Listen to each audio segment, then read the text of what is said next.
Hi baby, I want to say na happy anniversary. Din kahit na wala ako dyan sa tabi mo, sana masaya ka pa rin. Tsaka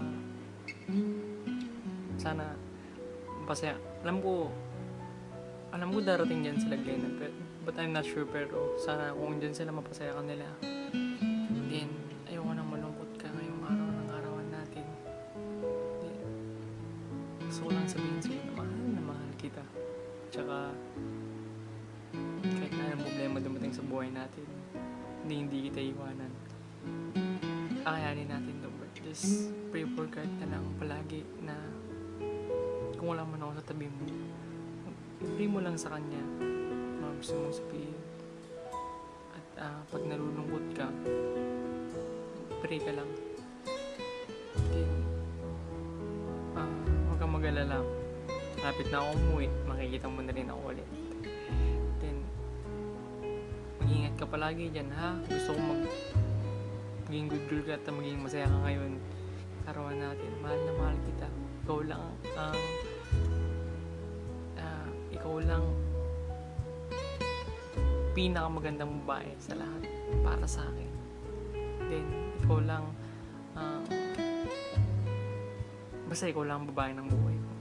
Hindi ka nag-iisip ng iba para sa akin dahil alam ni God na ikaw lang. Mahal na mahal kita. Just yung lagi ko lang pinapaalala sa'yo, pray palagi and huwag masyadong mainit ng ulo. Kung may problema, maayos, huwag masyadong mag-aalala. Ha? Take care baby, I love you, see you, bye bye, happy anniversary. Sorry po, walang ganong handa kasi dito kasi ako pumalpak yata yung plano ko. Bye bye.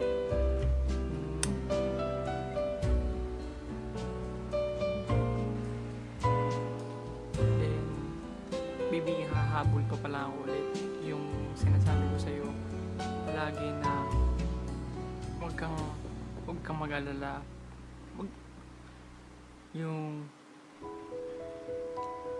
Huwag kang masyado nag-worry kapag may problema ka.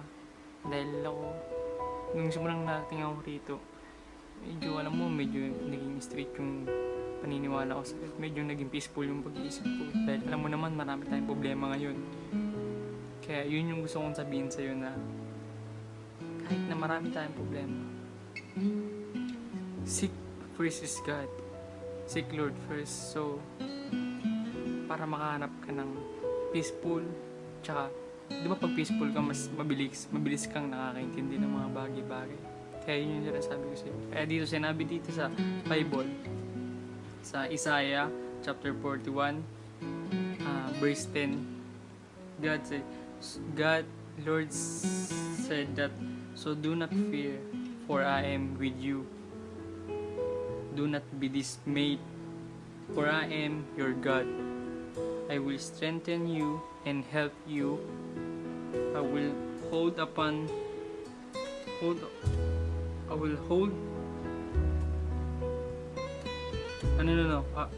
uphold you with my righteous right hand. Ulitin ko So do not fear, for I am with you. Do not be dismayed, for I am your God.